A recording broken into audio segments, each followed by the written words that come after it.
r/AskReddit. What survival myth is completely wrong and can get you killed? You can drink water from a cactus. Any liquid inside a cactus will be highly acidic and likely to cause nausea and diarrhea, further dehydrating you. But it'll quench ya. It's the quenchiest. Follow flying birds to find water. They can simply be flying to spend a night anywhere, so we can't rely on them. Fish are the ones you should follow to find water.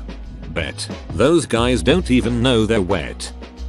Conserving water. You should not stretch a glass of water over 4 days. When you are thirsty, you need water. Not to mention it would be really annoying to hike for days carrying a glass of water. LPT, if you don't drink the water you won't have to worry about hiking for very long. If you're in a hot area, don't ration your water. Drink when you feel thirsty and search for more water. Edit. The myth to be avoided is rationing your water. Don't ration. Ration sweat, not water. Thank you. Use of survival school. Edit. While this blew up LOL. At SEER school they teach you to find shade and try to do as little as possible during the hotter times of the day. If you have to move you do so when it cools off. Rationing your water doesn't help you.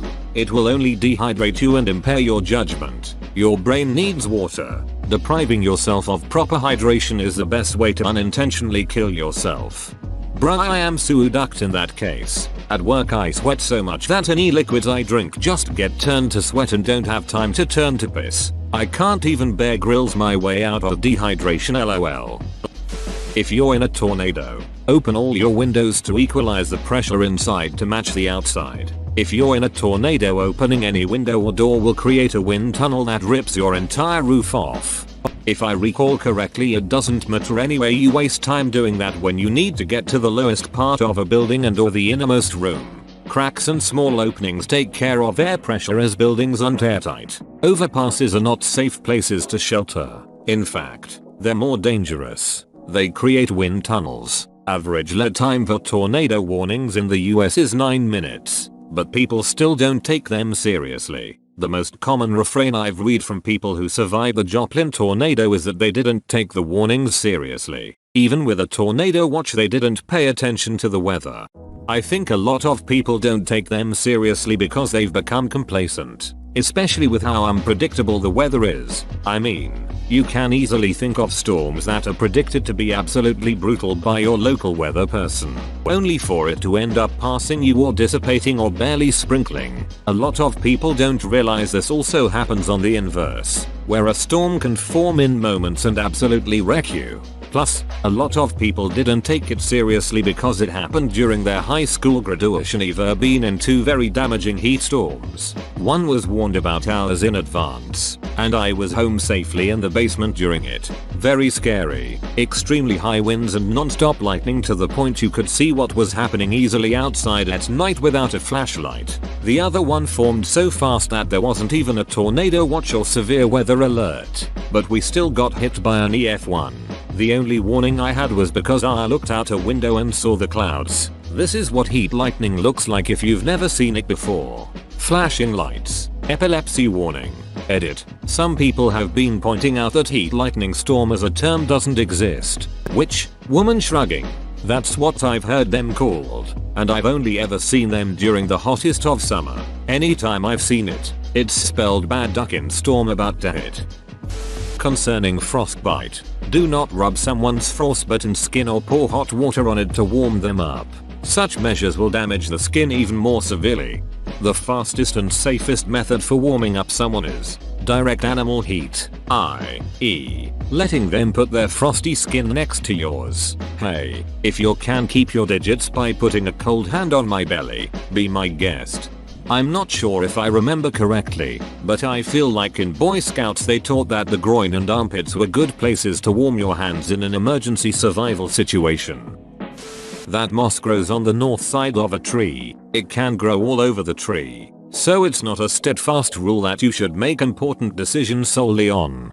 I grew up in the rainy PNW, and when I heard this as a little kid, I looked at all the moss on every side of the trees and thought that I must just live in the most north place. Lol. Edit. I swear if I read another comment about how it would actually be the most south place I might lose my dang mind more than it's already been lost.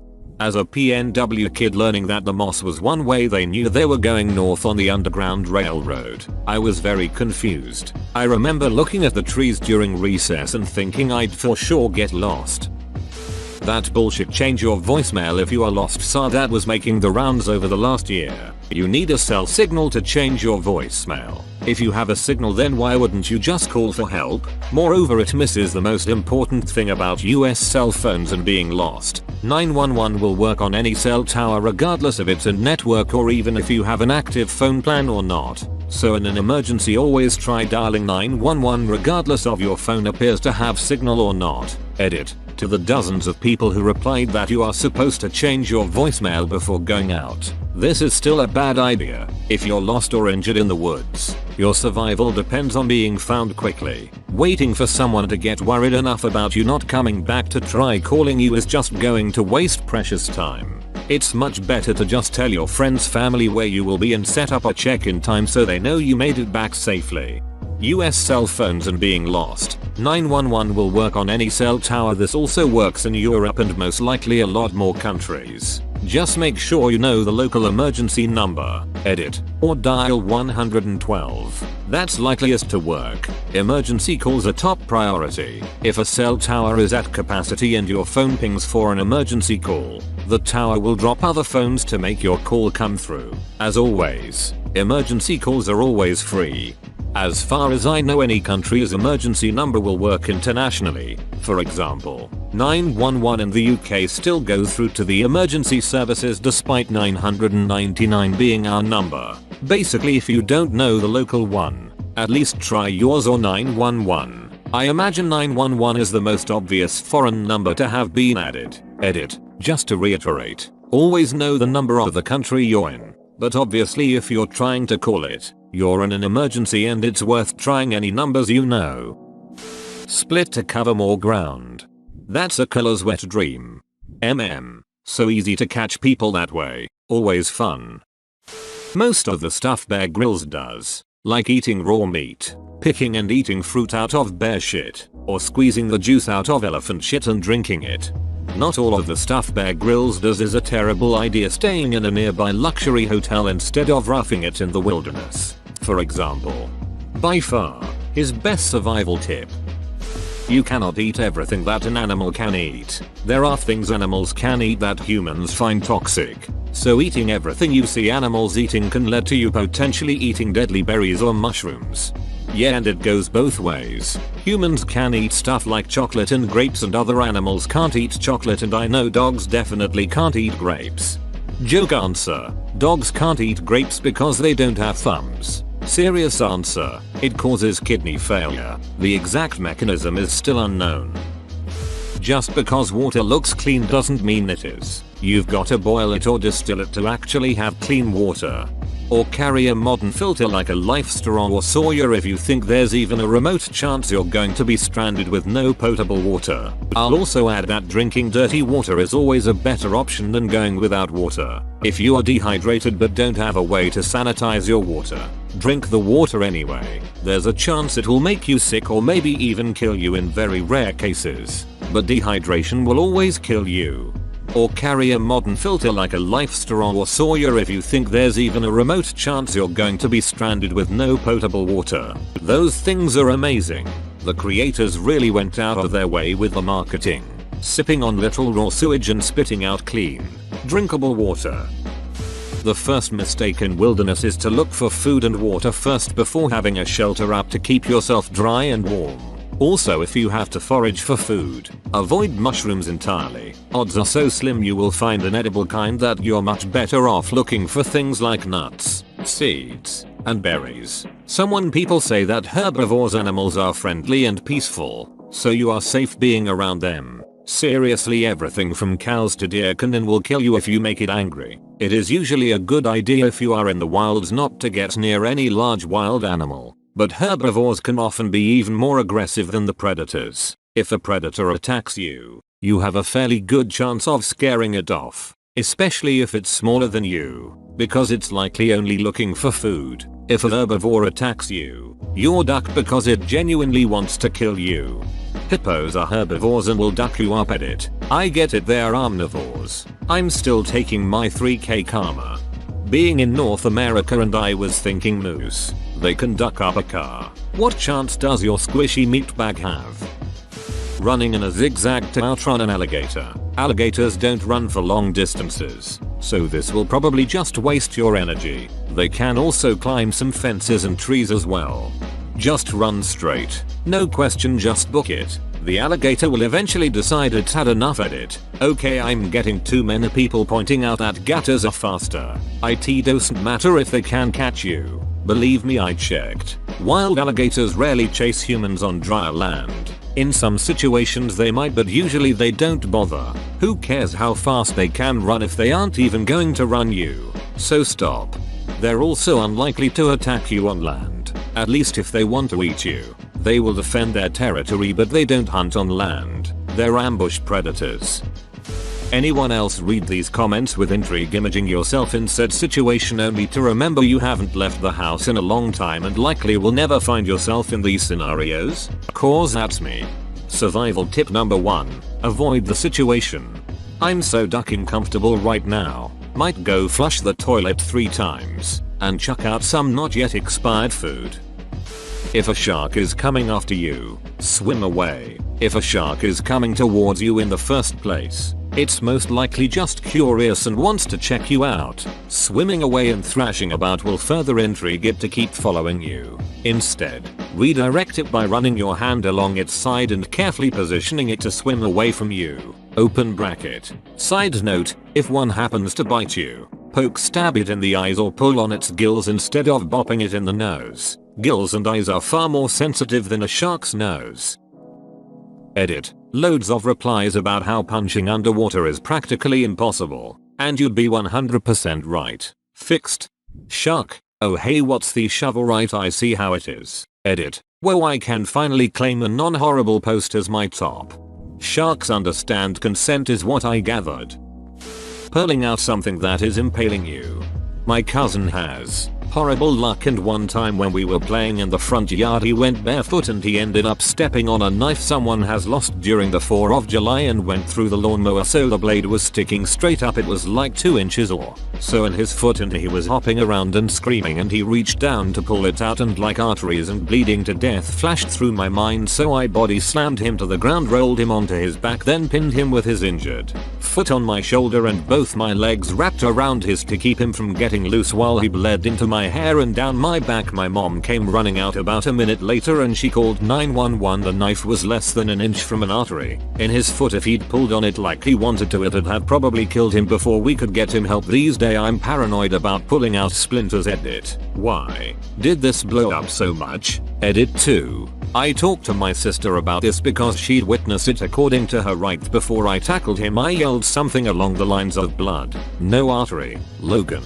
blood, death, death, death, which freaked her out at the time, which why they didn't move. Edit 3. Since this is what people keep asking about, first I tackled him to the ground. He landed face first with his feet in air. He stood up and was about to get on top of him to pin him that way when I randomly remembered a wrestling position I saw on TV the other night and thought that would work better because he wouldn't be able to reach his foot, so before he could get his bearings I flipped him over and got in a sitting position as I grabbed his leg to hoist it over my shoulder as my legs wrapped around his and I held on for dear life as he started to try to get loose, which caused the blood dripping from his foot to get all over my hair and my back. We're the same age, but I'm a girl and he's about a head taller and at least 15 pounds heavier. So yeah, the fact I got him in that position and held him there is a bit of a brag. NGL. Man, I must be stupid F because I can't envision picture what you did in my brain. LOL. Lightning never strikes twice in the same place. If lightning has found a path that it likes to the ground, it's extremely likely to strike there multiple times. That's why lightning rods work. That used to be the first part of a joke when I first heard it in the 70s or 80s. The second part, when you ask why, is because the same place isn't there twice. Yuck yuck. Somehow over the years the first part took on a life of its own and became a wrong fact. That you can give somebody CPR and they'll be fine moments later like nothing happened. A medic can confirm, most likely, they will die. ETA, a lot of people are commenting that someone is already dead if we're doing CPR, but that depends on your definition of dead. The line is blurred more and more. Not every cardiac arrest has no rhythm. Some have one but they're not useful for pumping blood. Some have none at all. Is brain death dead? Then no. Not all cardiac arrests are dead. Is it when the heart ceases to beat effectively? Then yes, they all are. I was 38 years old when I discovered that CPR is to manually pump blood around the body so the patient doesn't end up with brain damage. I always figured it was to try and restart the heart. But no, you're manually compressing it so it pumps blood until it either restarts itself or someone arrives with a defib. You don't have to wait 24 hours to report somebody as missing to the police. Especially if it's a child. Missing children are at high risk during the first 24 hours, especially if abducted. In 76% of child abduction murders, the victim was dead within 3 hours. 5% were dead in the first 24 hours. AskReddit says in 76% of child abduction murders, not all abductions but the ones where main aim of abductors is murdering and not ransom or something. My brother was going through a rough time and I hadn't seen him for a day. The local cops wouldn't take the report. He hasn't been missing long enough. Double quote. Drinking water from a cactus, if absolutely needed for survival. You could get some water out of a fishhook barrel cactus but only in limited amounts. Most cactuses have various acids and other fun things in the water that will make you shit yourself to death. Dehydration in the desert isn't a laughing matter and you don't want to lose the precious bit of water left in your body to the desert ground. I tease the quenchist. The desert is hot and little clothing is best. Cover up during both the day and the night. The sun will burn you and dehydrate you very quickly. During the night it's really common for people to die of hypothermia because the temperature drops so fast. And honestly, living here, during the winter it gets to the low 20s pretty often. And the wind is awful. Edit to add, it's dry heat here. There's no moisture in the air majority of the year. You can drop dead from heat stroke barely sweating. You can survive a moose attack. That's it. That's a myth. Because no, you ducking can't. Edit. Holy baloney. This my most upvoted comment on Reddit. Well, at least 5,000 people are smart enough to know that moose are a national and galactic threat. Cheers. Lads, lassies and laser people. I walked between a mama and baby moose in Alaska once by accident. That's something you never want to do. I was walking my dog and all I heard was a pounding noise and I turned and was being charged by the mama moose. I jumped behind the closest tree and played ring around the tree for a couple minutes. The snow was pretty deep and I was hoping I wouldn't trip and be stomped to death. My dog was about 15 months old and he had hightailed it out to the middle of the lake and had his tail between his legs, shaking. A couple years later my parents were on a walk with the same dog and my dad got charged by a moose in a similar way. He jumped off the trail but immediately got stuck in the deep snow and figured he was about to be a dead man. That dog came running up and was biting and growling at the moose's face and chased it up the trail. But maybe he remembered moose equals bad? Edit. Dog tax pictures. https://imgur, optional 5r0. Your dog clearly understood that they had a story arc to finish. But das. If your plane is crashing, an inflatable raft makes a terrible parachute. And yet, I'd still grab the raft if my options are raft or nothing. At least that way I'll die a captain. Way to look on the bright side. Make sure to christen your raft on the way down. So it's official. Drinking your own piss. People who survive do so despite drinking the wee-wee. But it sure is fun, though. It's sterile and I like the taste. If you can dodge a wrench, you can dodge a ball. Stand in a doorway in an earthquake. Live in an earthquake prone area. The doorway will collapse. You'd have better luck with the coffee table.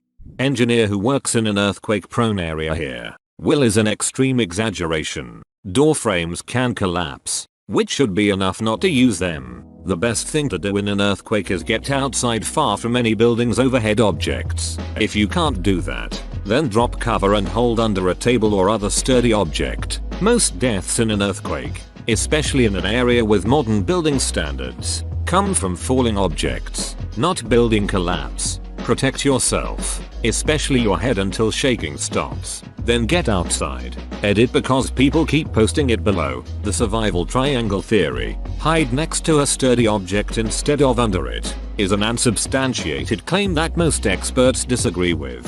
Especially if you live in a place with modern building standards, it's very unlikely your building will collapse. The biggest worry is falling objects. Hiding next to something won't help you. Under it will. If a nuclear bomb is exploding in your general vicinity, hiding in a refrigerator will not save you. Hiding in water might though. Jump in a lake. Instructions unclear. Drowned. Hit a snake fast with a shovel, or kill it by snapping it. If it bites you, suck the poison out or use a tourniquet. Number FFS. Australians are constantly bewildered by every other country's madcap insanity around this. We live with deadly snakes. Why do people do these things? Do not mess with the snake. Just leave it bloody alone. Magically, you don't get bitten if you mess with the snake. C.1. We told you not to mess with it. Call an ambulance. Use a broad pressure bandage to immobilize the whole limb. Never ever tourniquet a snake bite. You are reducing the natural lymph movement through broadly spread pressure, not trying to give them gangrene. The victim must not move unless being carried. Don't touch your damn mouth to the wound. Don't wash it. Just freaking stop. Immobilize. Write the time of the bite and circle the location on the outside of the bandage. And wait for professional help. If you have to choose between walking or waiting, if you are a long way from help, you wait. You are more likely to survive by not moving at all. Please, for love of God, just leave it alone. We have vastly more venomous snakes than a mere rattler, and we die vastly less often because we do not mess with the spicy danger noodle. Little random, but thing I learned while doing field work in Tanzania: if you're bitten by a venomous animal in a country with a subpar medical system, you might be tempted to evacuate somewhere with a better medical system, unless there is zero medical help available where you are. This is a bad idea for a couple reasons. Evacuating takes a while, and you could very much be dead by then. And hospitals in parts of the world with very few venomous animals do not stock antivenom. Generally, there was a case of a Canadian student who almost died because she was bitten by a snake in Thailand and returned to Canada for treatment. And surprisingly, Canadian hospitals do not stock Malaysian pit viper antivenom. You're better off taking your chances at whatever sketchy medical center is nearby, or if you're doing something where you're likely to be bitten, to carry your own antivenom. Myth. The rubber tires on a vehicle will insulate you from ground and protect you from lightning. Lightning doesn't stop for 2 inches of rubber, though the car will act like a Faraday cage and protect you from the electrical current unless you're in a convertible, a motorbike or any other vehicle that doesn't cover you in all directions. Also, don't lay down on the ground during a thunderstorm. You increase the risk of being shocked by a ground current, which can be pretty dangerous. Another thing, don't take shelter under a tree or a gazebo. They can explode or light on fire when struck. That you'll be totally safe if you only eat plants fungi you recognize. Hemlock looks a lot like wild parsnips. Basically all wild almonds will kill you if you eat more than one. And of course there's the Christmas potato seed thing. Wait, what? Wild almonds will kill you? And what is this potato seed thing you speak of?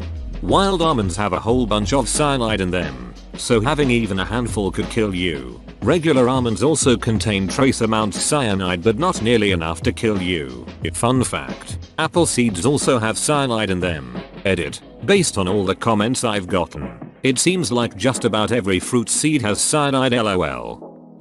If you get lost in the desert, do not ration your water. You don't know how long you'll be there, and if you ration you'll dehydrate yourself faster. Use the water to keep you in shape for a little longer, which in turn can help you mentally. I read this somewhere which also mentioned that many people found dead in the desert still have a full canteen of water because they try to ration it. Apologies for no source. After hearing comments about it, I looked this up to see if it was actually true, given that it's just a random fact I remembered from somewhere. Off-Grid Web explains in more detail why rationing water isn't the best idea. https://www.offgridweb.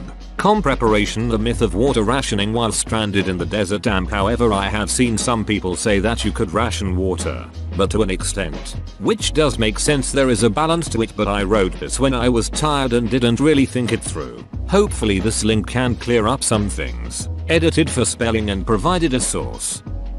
Whoa, you made it to the end? You're a ducking beast. I'll cut you a deal. Smash like and subscribe for more curated content, bruh. It's free and that's a great price.